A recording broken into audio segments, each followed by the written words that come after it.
আসসালামু আলাইকুম। আজকে আমরা দেখব RAD5 প্লাগইনের ইনস্টলেশন একই সাথে complete server side tracking with RAD5। So প্রথমে আমরা একটা খুব সিম্পল এবং সাদামাটা একটা ওয়ার্ডপ্রেস সাইট নিয়েছি। এখানে দেখতে পাচ্ছেন কয়েকটা প্লাগইন এখানে ইনস্টল করা আছে। WooCommerce, Elementor Pro, Elementor and হচ্ছে Cardflow। That's it, nothing else. So আমরা এখান থেকে অ্যাড প্লাগইনে যাব প্রথমেই। এখানে থিম যেটা ইউজ করা হয়েছে খুবই সাধারণ একটা থিম। থিমটা আমরা একবার দেখাই আপনাকে। আচ্ছা, এটা হচ্ছে এই যে শপ টুলকিট প্লাস। এটা যদি আমরা ভিউ করি কেমন দেখতে, খুব সাদামাটা এবং সাধারণ একটা সাইট। ওকে, সো আমরা প্রথমে একবার দেখে নিই। আমরা যেহেতু অপেরা ব্রাউজার ইউজ করতেছিলাম, আমরা এখানে গুগল ক্রোমে সাইটটা ওপেন করলাম। দেন এখানে মেটা পিক্সেল হেল্পার নামক একটা এই যে মেটা পিক্সেল হেল্পার নামক একটা এক্সটেনশন পাবেন, যেটা এক্সটেনশনটা নিলে দেখতে পাবেন যে এখানে no pixel found on this page. Okay, so আমরা আমাদের প্লাগইন সেট আপ করবো। আপলোড প্লাগইন, প্লাগইন থেকে add plugin, upload plugin. Then আমরা RAD5 প্লাগইন যেটা আছে ফাইল, সেটা আমরা আপলোড দিয়ে ইনস্টলেশনে ক্লিক করব। সো এটা ইনস্টল হয়ে গেছে, এখন অ্যাক্টিভ করার জন্য বলছে। আমরা ওয়েট করলাম, ওয়েট করে দেখলাম এটা অলরেডি অ্যাক্টিভ হয়ে গেছে। ভার্সনটা মিলিয়ে নেবেন 4.3.1। সো এটা এই টিউটোরিয়ালটা লেটেস্ট এই ভার্সন পর্যন্ত ক্যাপচার করা হয়েছে। আপনি যদি বেটার কোনো ভার্সন থাকে তাহলে বেটার প্লাগইনটা ইনস্টল করবেন। সো আমরা প্রথমেই এই যে RAD5 এর একটা দেখেন অপশান চলে আসছে, এখানে ক্লিক দিলাম। এখানে আমাদেরকে লাইসেন্স কি যাচ্ছে। সো আমি এখানে লাইসেন্স কিটা নোট করে রেখেছি। আমি লাইসেন্স কিটা এখানে দিয়ে সেভ অ্যান্ড অ্যাক্টিভ করলাম। ওকে, সো দেন আমরা RAD5 এ ক্লিক দিলাম। আমরা এখানে কিছু বেসিক জিনিসগুলো একবার মিলিয়ে নিব। প্রথমেই জেনারেল সেটিংয়ে এটা চেক আছে কিনা দেখতে হবে। দেন আনফিনিশড অর্ডার, দেন হচ্ছে দ্যাট মিনস ইনকমপ্লিট অর্ডার। আপনি এটা আরও বিস্তারিত বোঝার জন্য এখানে ক্লিক দিলে দেখবেন যে বিস্তারিত এটা কিভাবে কাজ করে সবকিছু চলে আসবে। মূলত এটা যেটা করে, আপনার সাইটে যদি কেউ ঢুকে, অনেক সময় এমন হয় কোনো একটা সাইটে যদি কোনো কাস্টমার, ফেসবুকের কোনো একটা কাস্টমার অর্ডার করে থাকে, সেই নাম্বারগুলো ফেসবুক কুকিজে সেভ রাখে। সো যখনই অন্য কোনো ল্যান্ডিং পেজে ঢুকে, সেই ল্যান্ডিং পেজে নাম ঠিকানাগুলো অটোমেটিক ফিল আপ হয়ে যায়। সো সে যদি সেটা অর্ডারও নাও করে, ক্লিক নাও দেয়, অ্যাড টু কার্টে না দেয়, তবুও সেটা এই সিস্টেমটা চেক রাখার কারণে আনফিনিশড অর্ডার হিসেবে এখানে কাউন্ট হবে। হইতে পারে সে হয়তো নাম ঠিকানা ম্যানুয়ালি ফিল আপ করছে, বাট ক্লিক দেয় নাই, পরে নিবে বলে, অথবা কারেন্ট চলে গেছে, যেকোনো ব্যস্ততার কারণে সে হয়তো ওটার গুরুত্ব দেয় নাই। বাট তার কিন্তু ইন্টারেস্ট আছে বলেই ফেসবুক তার কাছে গেছে অ্যান্ড সে সেটাকে ক্লিক করছে। দ্যাট মিনস আসলেই তার ইন্টারেস্ট আছে। কোনো একটা ইস্যু হইছে যার কারণে সে হয়তো অর্ডার নাও বা সে অ্যাড টু কার্ট বা অর্ডার নাও বাটনে আর ক্লিক করে নাই। সো এই আনফিনিশড অর্ডারটা এখানে চেক দিলেই হবে অ্যান্ড এটা বেসিক যেটা আছে এটাই রাখবেন ৫ মিনিট। সো এটা গেল। এরপরে কুরিয়ারে আসলে দেখতে পাবেন যে এখানে ২ টা কুরিয়ারের অপশন এই মুহূর্তে আছে। আপনারা যদি কাস্টমাইজ আরও কিছু কুরিয়ার লাগে, সেটাও হয়তো আমাদের অ্যাডমিনদের সাথে কথা বললে এটা এড করে দিবে। অ্যান্ড ফ্রড ব্লকে একটু খেয়াল রাখবেন। প্রথমে হচ্ছে চেক ১১ ডিজিট ফোন নাম্বার। এটা নতুন করে বলার কিছু নাই। ১১ ডিজিটের কম বেশি হইলে এটা আপনি ব্লক করে রাখবে বা অর্ডারটা নিবে না, তাকে অ্যালার্ট দিবে। সো এটা চেক করে রাখবেন মাস্ট। ব্লক লিস্টের ক্ষেত্রে আপনি এখানে যদি এই সবগুলো ব্লক চেক দিয়ে রাখেন, যেমন ব্লক ফোন নাম্বার, মানে এটা যদি আমরা চেক দিই, আমাদের অর্ডারের পেজে গেলে এখান থেকে দেখাবে ব্লক করার অপশনটা আসবে আরকি। জাস্ট এই যে এখানে দেখতে পাচ্ছেন এই যে ফোন, আইপি অ্যাড্রেস, মানে আমি ২ টা অপশন ওখান থেকে এনেবল করা আছে। সো আমি যদি ফোনটাকে ক্লিক দেই, দ্যাট মিনস আমার এই নাম্বারের, এই কাস্টমারের এই নাম্বার থেকে আমার এই সাইটে আর কোনো অর্ডার আসবে না। আবার যদি আমি এটাকে ক্লিক দেই, এটা আবার আনচেক হয়ে যাবে। ওকে? সো আমরা এই কন্ট্রোলটা এখান থেকে দিচ্ছি। ফোন নাম্বার ব্লক করার অপশনটা আমরা ওখানে রাখবো কিনা, ইমেইল ব্লক করার অপশন রাখবো কিনা, অ্যান্ড আইপি অ্যাড্রেস ব্লক করার অপশন রাখবো কিনা। এরপরে হচ্ছে মাল্টিপল অর্ডার রেস্ট্রিকশন। এখানে হচ্ছে restrict by same phone number. আমরা যদি সেইম ফোন নাম্বারে আর কোনো অর্ডার না চাই, সেটা এখানে টাইমিং এর ব্যাপারটা করা যায় যে আমরা ১ দিন ২ দিনের জন্য, এটা আমরা দেখাচ্ছি। পরে হচ্ছে সেইম আইপি অ্যাড্রেসে আমরা আর কোনো অর্ডার অ্যাকসেপ্ট করব কি করব না, সেটা ডিসিশনটা এখানে নিতে পারবো। দেন ইমেইল অ্যাড্রেসের ক্ষেত্রেও। সো এটা চেক দেওয়ার পরে এখানে আপনার টাইমটা চাইবে যে কত সময়ের মধ্যে আপনি ডুপ্লিকেট অর্ডার চাচ্ছেন না। তার মানে আমরা যখন এটা চেক দিলাম restricted by same phone number, so এখানে ২৪ ঘন্টা দেওয়া আছে আওয়ার্স, মানে ২৪ ঘন্টার মধ্যে এই নাম্বার থেকে আর কোনো অর্ডার যেন সে না করতে পারে। কয়টা অর্ডার এটাও আপনি দিতে পারবেন। হয়তো আপনি করতে পারেন যে ভাই ২ টা অর্ডার আমি ২৪ ঘন্টার মধ্যে নিবো সর্বোচ্চ, এর বেশি নিবো না। সো এখান থেকে আপনি এই ২ টা একটা রাখাটাই ভালো। সো এভাবেই রাখবেন যেটা আছে। এরপরে হচ্ছে এরর মেসেজ শো করবে অনেক সময়। যখন অর্ডার সে একবারের বেশি ২ বার করতে চাইবে, তখন কিন্তু একটা এরর শো করবে যে আপনি অলরেডি অনেকবার অর্ডার করেছেন বা কিছু একটা। সেখানে কনট্যাক্ট করার জন্য একটা নাম্বার এখানে দিতে পারবেন চাইলে। এই নাম্বারে কল দিয়ে সে যদি আসলেই অর্ডার করতে চায়, হয়তো ২ বার অর্ডার করছে, তার আরো একটা আসলেই অর্ডার লাগছে। প্রয়োজন মনে হইছে যে আরো একটা অর্ডার দরকার দিতে হবে। তখন এই নাম্বারটা শো করবে যে আপনি অলরেডি অনেকবার অর্ডার করেছেন। সো আমরা এই মুহূর্তে আপনার অর্ডারটা নিতে পারছি না। আপনি যদি অর্ডারটা করতে চান তাহলে আমাদের এই নাম্বারে কল দেন। সো এখানে আপনি নাম্বারটা দিয়ে সেভ চেঞ্জ বা সেভ সেটিং এ দিতে পারেন। এরপরে এখানে কলামের একটা অপশন আছে। কলামে হচ্ছে প্ল্যাটফর্ম পারচেজ স্ট্যাটাস।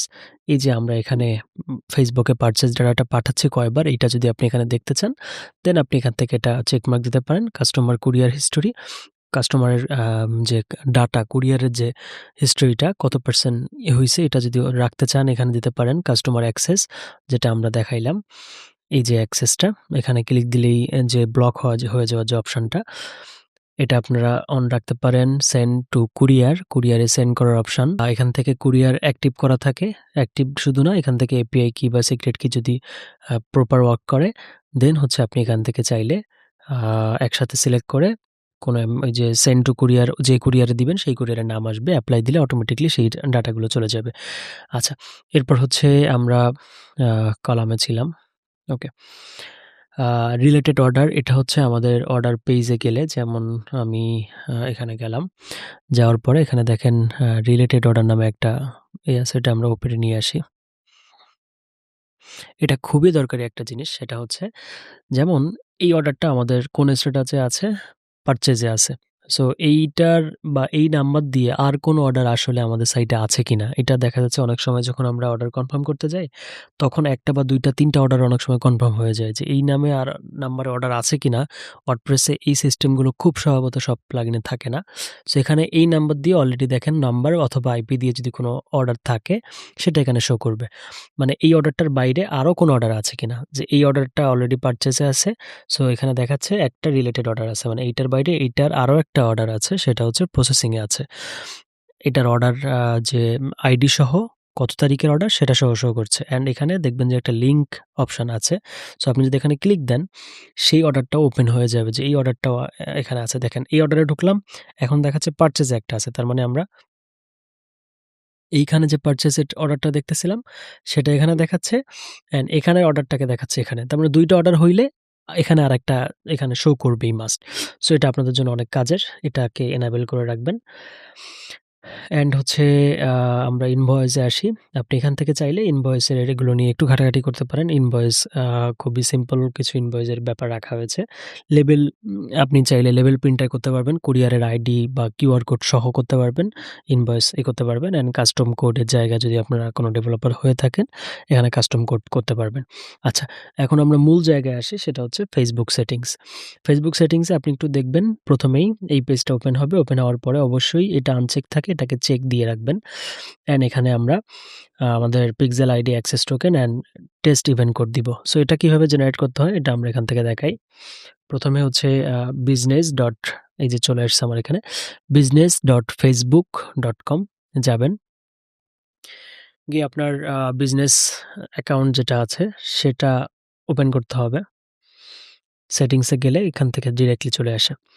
সো এখান থেকে আপনি নিচের দিকে আসলে ডাটা সোর্স থেকে ডাটাসেট অ্যান্ড পিক্সেল এখানে ক্লিক করলাম। অনেকগুলো পিক্সেল এখানে অলরেডি আমার আছে। সো আমি এখান থেকে একটা নতুন পিক্সেল তৈরি করব আপনাদের দেখানোর স্বার্থে। আমি এটার নাম দিলাম টেস্ট র‍্যাট ৫। ওকে, টেস্ট র‍্যাট ৫। ওকে। সো আমরা একটা ক্রিয়েটে ক্লিক করলাম।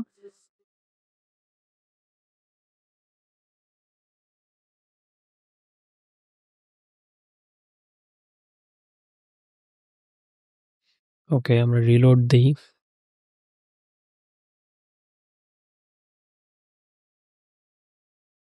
ওকে। সো এখানে দেখেন আমাদের টেস্ট র‍্যাট ৫ এটা চলে আসছে। আমরা এখান থেকে কপি করলাম। পিক্সেল আইডিটা কপি করলাম, এখানে দিলাম অ্যান্ড অ্যাক্সেস টোকেনটা আমাদের লাগবে। সো অ্যাক্সেস টোকেনটা আমরা কিভাবে পাবো? ইভেন্ট ম্যানেজারে গেলাম। ইভেন্ট ম্যানেজার থেকে সেটিংস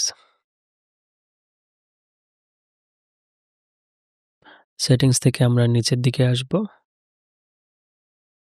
এখানে দেখতে পাবেন জেনারেট অ্যাক্সেস টোকেন। সো আমরা এখানে ক্লিক দিলাম। এখানে অনেকগুলো ডিফল্ট অ্যাকাউন্ট শো করবে। আমরা জাস্ট এখানে জেনারেট অ্যাক্সেস টোকেন দিব।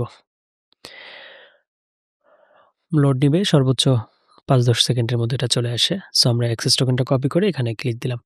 এখানে পেস্ট করলাম। সো এখানে এখন আমাদের লাগবে টেস্ট ইভেন্ট কোড। এটা অপশনাল আপনার, বাট অবশ্যই এটা আপনার ১ম দিকে ঠিক রাখা উচিত। সো আমরা এখানে সেটিংস থেকে টেস্ট ইভেন্টটা আসলাম। এখান থেকে সিলেক্ট চ্যানেল, ওয়েবসাইট, দেন এখানে এই যে confirm your server events are set up correctly. So আমরা এখান থেকে যে টেস্ট ইভেন্ট কোডটা চলে আসছে, এখানে কপি বাটনে ক্লিক দিলেই কপি হবে। দেন আমরা এটা পেস্ট করলাম। জাস্ট কিছুই না, সেভ সেটিংস। মাথায় রাখবেন যে এই ৪টাই যেন অন থাকে। ওকে? ব্রাউজারের যে ট্র্যাকিং সাইট এটাতে এনেবল থাকতে হবে। তারপর হচ্ছে কনভার্সন এপিআই যেটা আছে, যেটা আমাদের মেইন ফোকাস, এটা এনেবল থাকতে হবে। অ্যান্ড ফার্স্ট পার্টি প্রক্সি, এটা হচ্ছে আপনার সাইটটাকে একটা সার্ভার করে ফেলে। মানে আপনারা যে সার্ভার সাইড ট্র্যাকিংয়ের জন্য step.io এর যে একেবারে প্রফেশনাল সেটআপটা করেন, এখানে এটা যদি অন রাখেন সেই ফ্যাসিলিটিটা এখানে পাবেন। সো এরপরে আমরা ইভেন্টসে আসি। এখানে প্রথমেই দেখবেন যে এই সবগুলো স্ট্যান্ডার্ড পেজ ইভেন্ট, এগুলো সবগুলোই চেক থাকতে হবে মাস্ট। দেন এগুলো ২টাই চেক রাখবেন। এরপরে অর্ডার ফ্লো অ্যান্ড পারচেসে এখানে এনেবল অর্ডার ফ্লো ইভেন্টস, এখানে জাস্ট ক্লিক দিয়ে রাখবেন। আর বাকিগুলো দরকার নাই। এরপরে কাস্টম ইভেন্টসে যদি আপনারা কোনো কাস্টম ইভেন্ট করতে চান সেটা করবেন, না থাকলে তো নাই। অ্যান্ড ডেভেলপার সেকশন, এখানে আপনাদের কোনো কাজ নাই। আচ্ছা, সো আমাদের সার্ভার সাইড ট্র্যাকিং এতটুকুই। এখন আমরা এখানে আসি। আমরা যে এই যে ব্রাউজারে আসছিলাম, ক্রোম ব্রাউজারে, এখানে তখন কিছুই no pixel found on this page দেখাচ্ছিল। আমরা একটা রিলোড দেই। দেখেন আমাদের অলরেডি একটা ইভেন্ট পেয়ে গেছে। সো আমরা এটা যেহেতু সাইটেই আছে, আমরা কিছু ট্রাই করি, যেমন অ্যাড টু কার্ট দিয়ে দেখি কাজ হয় কিনা। জাস্ট ক্লিক দিলাম। দেখেন অ্যাড টু কার্ট বাটনটা অলরেডি ট্রিগার হয়ে গেছে। সো আমরা যদি প্রোডাক্টটা ভিউ করি, ভিউ করলে পেজ ভিউ কন্টেন্ট, দেখেন view content and page view ২টা এখানে শো করতেছে। সো আমরা এখানে একটু ইনিশিয়াল চেকআউট করি। চেকআউট, দেখেন ইনিশিয়াল চেকআউট হয়ে গেছে। আমরা এখান থেকে কিছু নাম ঠিকানা দিয়ে ট্রাই করি। test@test.com, জাস্ট টেস্ট পারপাসে।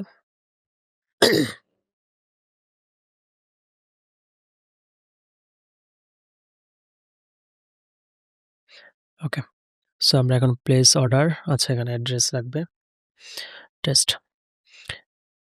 এখন আমরা প্লেস অর্ডার দিলাম। দেখেন প্লেস অর্ডার দেওয়ার পর এখানে কি আসছে? Just page view. কেন বলুন তো? কারণ আমরা এখন ওই ডাটাটা ফেসবুকে পাঠাই নাই। সো আমাদের ইভেন্ট ম্যানেজারে গিয়ে দেখি কোনো ইভেন্ট আসছে কিনা। আমরা একটু পেজটা রিলোড দিলাম। রিলোড দেওয়ার পরে এখানে চ্যানেল সিলেক্ট করলাম, ওয়েবসাইট। দেখেন অলরেডি অনেকগুলো ডাটা চলে আসছে। সার্ভার থেকে অলরেডি চলে আসছে, ব্রাউজার থেকেও কিছুক্ষণের মধ্যে হয়তো চলে আসবে। ওকে, সো দেখেন এখানে কিন্তু এই যে অ্যাড টু কার্ট আসছে, ইনিশিয়াল চেকআউট আসছে, যে ২টা মেইন ব্যাপার, পেজ ভিউ আর ভিউ কন্টেন্ট, এগুলো তো আসছেই। পারচেজটা তো আসবে না আমরা যদি ওখান থেকে না পাঠাই। আচ্ছা এটা থাক। আমরা একটা এখন ভিতরে যাই। ভিতরে গিয়ে আমরা পারচেজ ইভেন্টটা একটু ফায়ার করে দেখি যে পারচেজটা আমাদের ঠিকঠাক কাজ করতেছে কিনা। এই যে অর্ডারটা টেস্ট নেম দিয়ে আমরা যে অর্ডারটা করলাম সেটা অলরেডি চলে আসছে এখানে। সো আমরা এখানে এটা সিলেক্ট করলাম। ধরেন আমরা এই অর্ডারটা দেখলাম যে হ্যাঁ, সবকিছু ঠিকঠাক আছে। এখন আমরা কি করব? এটা হচ্ছে ১ম এ পারচেজ দিব। পারচেজে ক্লিক করলাম। এখানে দেখেন যে Facebook এক্স অন, মানে ফেসবুকের কাছে এটা একবার অলরেডি আমাদের এই পারচেজ ইভেন্টটা চলে গেছে, যেটা আমরা অটোমেটিক্যালি চাইতো। সো আমরা এটা রিলোড দিলাম।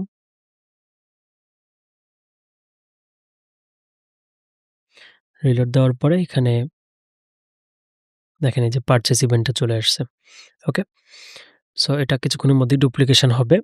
এতটুকুই, আমাদের এখানে আর কোনো কাজ নেই। এখানে সবকিছু ঠিকঠাক। আপনার যদি এইগুলো চেক করার পরে সব ঠিকঠাক থাকে, দেন আপনি যেটা করবেন সেটা হচ্ছে এই যে Facebook সেটিং এ আবার যাবেন, অ্যাড 5 থেকে গিয়ে এই যে test enable test event code এটা অফ করে রাখবেন মাস্ট। যদি প্রোডাকশনে যান অথবা যদি সব ঠিকঠাক থাকে, আপনি যদি ফাইনালি আপনার অ্যাড রান শুরু করেন, তখন এটা অবশ্যই চেক মার্কটা উঠায় দিবেন। ওকে? সো এতটুকুই। এটা হচ্ছে আমাদের টোটাল আমাদের প্লাগইনের এই মুহূর্তে যে ফিচারগুলো আছে, সেই ফিচারগুলোর একটা বেসিক সেটআপ। একই সাথে আপনার সার্ভার সাইড ট্র্যাকিং এর একটা বেসিক গাইডলাইন। Thank you. আসসালামু আলাইকুম।